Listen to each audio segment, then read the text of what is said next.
Morning, Chris. Hi, Graham.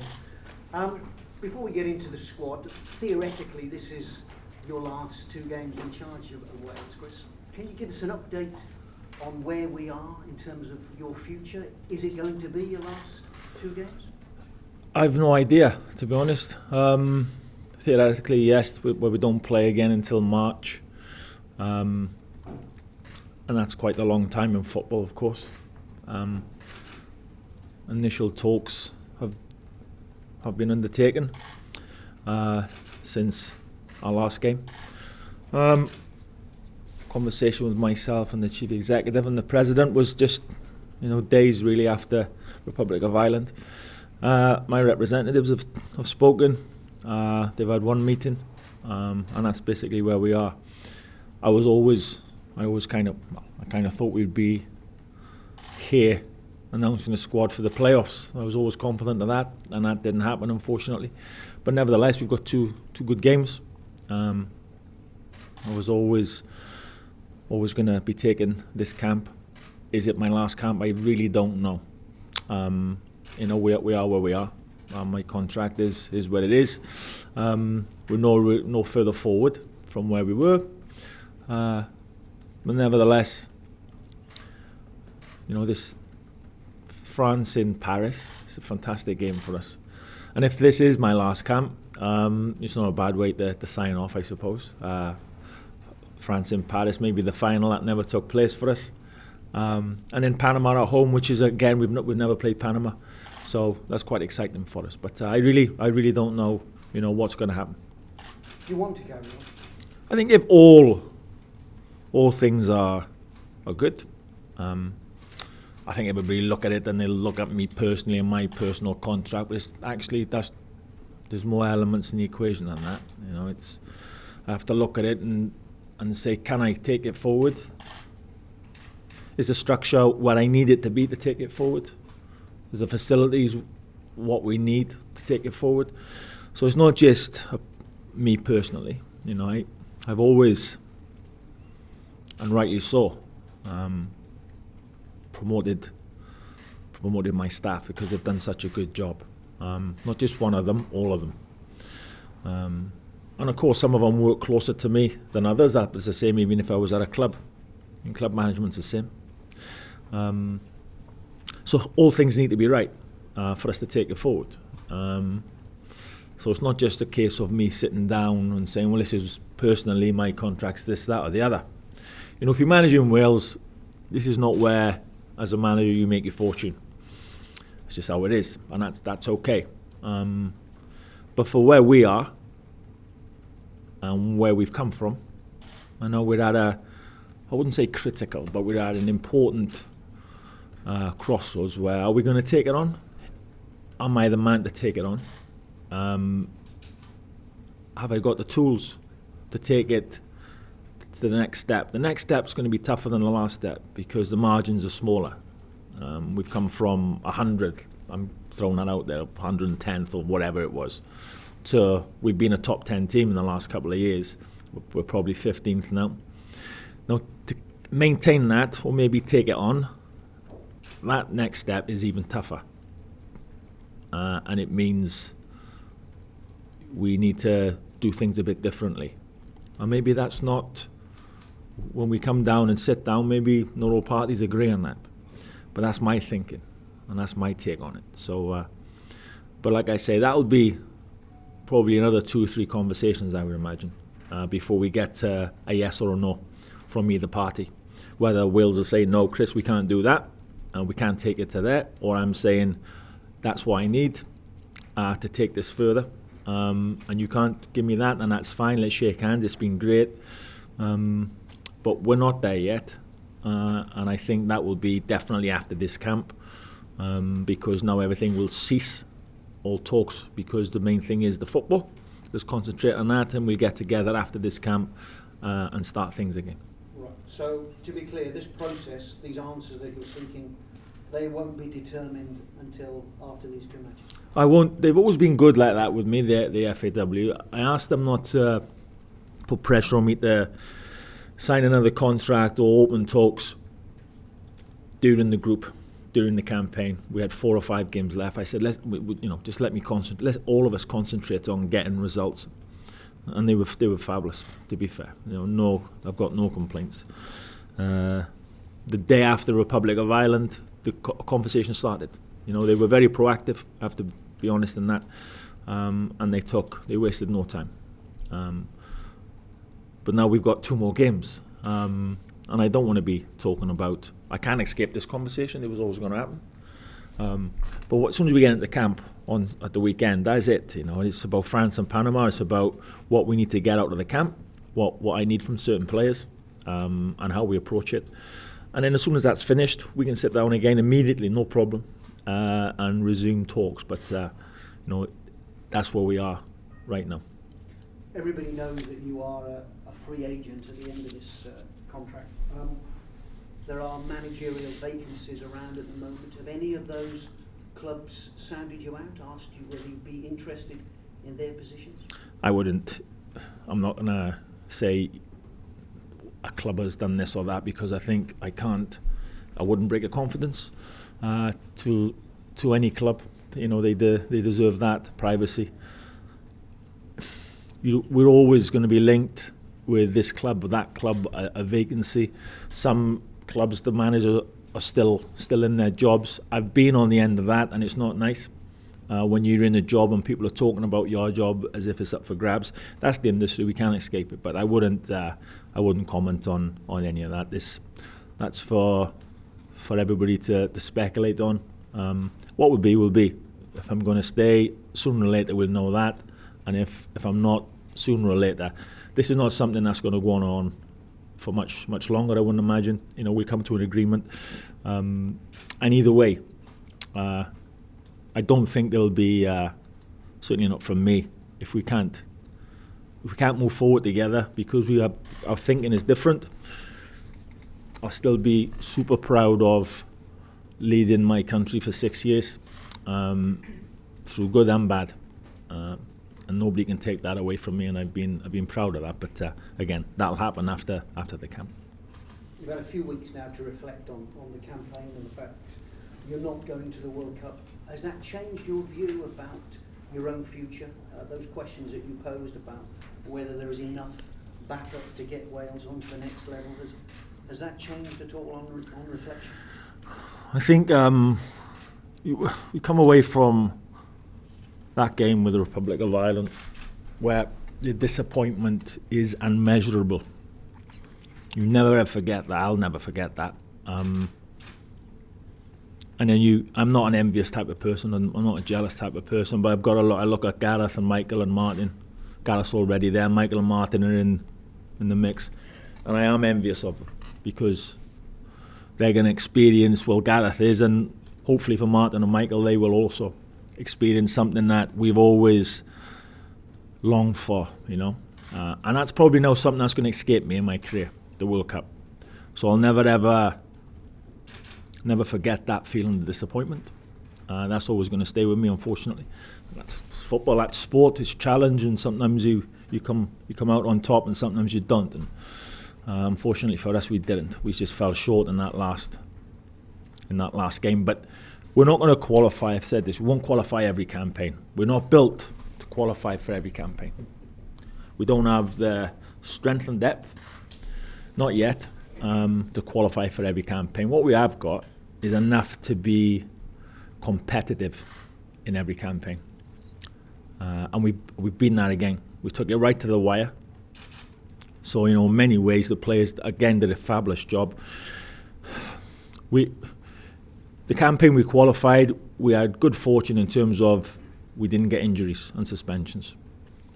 This campaign, Bale, Allen, Ramsey on the pitch together 3 times in the whole campaign. And that's tough for us to bridge that gap. We can do it now and again, we can't do it continuously.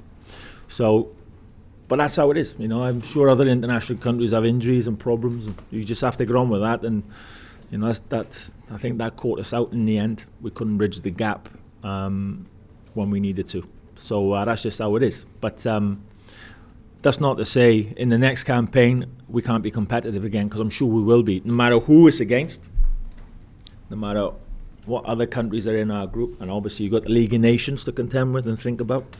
So there's more than one route to the finals. We can be a competitive nation, and I don't see that changing whether I'm in charge or someone else. The fact that you're not going to the World Cup, do you think that has an impact on players in terms of how they see their future, particularly young players who have dual qualification, like Brooks and Purdue, who are in this squad? The fact that you're not going to the World Cup, does that make you more vulnerable to them perhaps going to choose England? I hope not. They've chosen us for a reason. And if you're choosing a side and you're saying that's I'm with this side, then you go with that. We can't, and we can never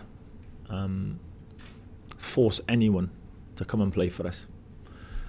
With young players, we can speak to parents, which we do, and say this is why we think your son should choose us, but ultimately it's their choice. We're not offering them a contract and offering them more money than what England are or what Scotland or Ireland. All we can say is this is what we provide. This is the pathway from young teams to the first team. And this is the evidence, because players, before your son, this is what's happened. That's all we can do. And then they have to choose. If they choose us, and then because another country has success, they jump our ship on this, you have to talk to them about that. There's nothing we can do. All I can say is there's nothing more we can do as an association in terms of providing an atmosphere and a pathway for young players to be successful. We have been pretty good at that. And again, the size of our country, a lot of the times, and the size of our budget dictates our facilities, unfortunately. We can improve on it, though, for sure. But we're never going to get to St. George's Park. We're never going to. We can't fight against that. We can't fight against Wembley. We can't fight against England in terms of the size of the country, the size of the nation, the budget they have, the pool of players they have to pick from. That's just how it is. We can try and be competitive, and we always are. And we've proved that every now and again we can go beyond what they've got, and we've shown that. It's not going to happen all the time, but these good young players that we've got, ultimately we can't handcuff them and say, right, they're not under contract. They can make a choice. We're going to go this way or that way. We have to respect that. And overall, Chris, there's a sense of continuity with this squad. It's almost identical to your last squad. It doesn't suggest a man who's about to walk away. We've got 2 games coming up, France, Panama, and I will definitely in the second game choose a different team to what I do in the first game, because I've still got a plan for Wales, and I've still got a plan for the future. And it's still my duty and my job to make sure that going forward, we do the best we can with what we've got. And that means I got a chance in this camp to some of the players who haven't had much experience, international football. They'll get a bit more, ideally. Even before we've kicked the ball, I'll tell you that. So the 2 teams will be much different, France and Panama, and that means that a lot of the younger players are going to get experience and exposure, because that's in my duty to Wales. I can't. I'm not looking at this camp thinking, this is a farewell. I'll be having a few beers with everybody after the Panama game, come what may. We need to perform. I want us to perform. We're representing Wales. Together Stronger has always meant we can't guarantee results, but we guarantee the players that wear the jersey wear it with pride. That's what it's all about, and that's what I'll be looking for in this camp. I'll be looking for the younger players to enjoy their exposure, learn from it, and that will, hopefully in this camp will broaden that squad in terms of players with international experience a little bit more, and that'll be a big thing to come out of this camp. Chris, U21s are playing as well on the same night. Was there a consideration, a conversation to play some of these? Well, Burn Brooks. Considered playing with the 21s? I think, you know, for Paige, for Robert Paige, it's always going to be hard for him when he's managing our under-21 team, when they play at the same time as us, because the first team takes precedent, and I cherry-pick from his squad and say, I'm sorry, I need him with us. I need him to have experience with us, always short. It's always tough for Rob to qualify with under-21s or 19s, because we're always cherry-picking, because as I've just said, we need... you know, the first team takes precedent. But any Rampardoos, any Brooks, any Woodburns, you know, them in the younger teams is going to make a big difference. But they've showed enough to be with the first team, and that's where they're going to be. So England winning the 70s World Cup, for instance, it's a different scenario with Wales. Are they better off with the first team squad? Not better off, but do they gain more experience? I think, look at I don't know, and I'm saying this without knowing the answer, but it'd be interesting to look at this under-17 team that's just won the World Cup, and a big congratulations to them, and they did it in style. You know, to be 2-0 down against Spain and come back, fantastic, and congratulations to them. But you've got to say, right, fast forward 5 years, let's see where they all are. Nobody can tell you they're definitely going to be coming through. They're definitely going to be playing Premier League football.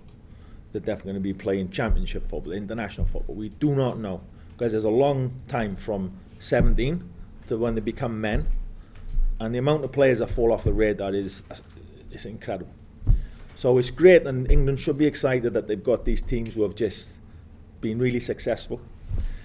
But look now, let's see in 5 years where they all are, and I hope they've all come through, because they're all trying to make their way in the industry, which is such a harsh industry to make a living. It's the best game in the world, and to be a part of it. I've been a player. You'd never exchange it for anything, but I know how tough it is. So let's see in these next 4-5 years where all these players fall. Are they falling straight into the England national team, which is unrealistic to think that. Some of them may do, but let's see where they all end up, because it's great to win the under-17 World Cup and our success. I'm a first team manager. My success is with my first team. Gareth Southgate's the first team manager of England. Martin O'Neill, Michael O'Neill, well looked at in the first team, how well they're doing. Nobody's going to say to me, you know what, you didn't do well at a tournament, but your under-17s won the World Cup, so you're okay. We've got to concentrate. We've got to get results with first teams. Gareth knows that. The under-17s winning the World Cup is not exactly helping Gareth now. It may do if he's a manager in 5 years and that experience comes through. But they're not going to be going into the England first team. They're nowhere near it, I would imagine, because it's England and they've got great players playing for the first team. So it's great that they've won it. Brilliant. And they've had success, some of the younger, with Paul Simpson, his team. Let's see where they are in 5 years. And that's not England, that's the same for any young player, in any country, in any league. We get a bit carried away with the younger players. I said when we put Ben on and he scored, and everybody's, Ben Woodburn. I keep calm, because he's so young. He's got to have a long way to go before you can look at him and think he's a year in, year out professional, top level professional, you know, because it's very, very tough. It is hard. And 17, 18, 19, 20 are acid years in terms of the test is huge. But they've got to keep on striving for more. But it'll be interesting to see what happens.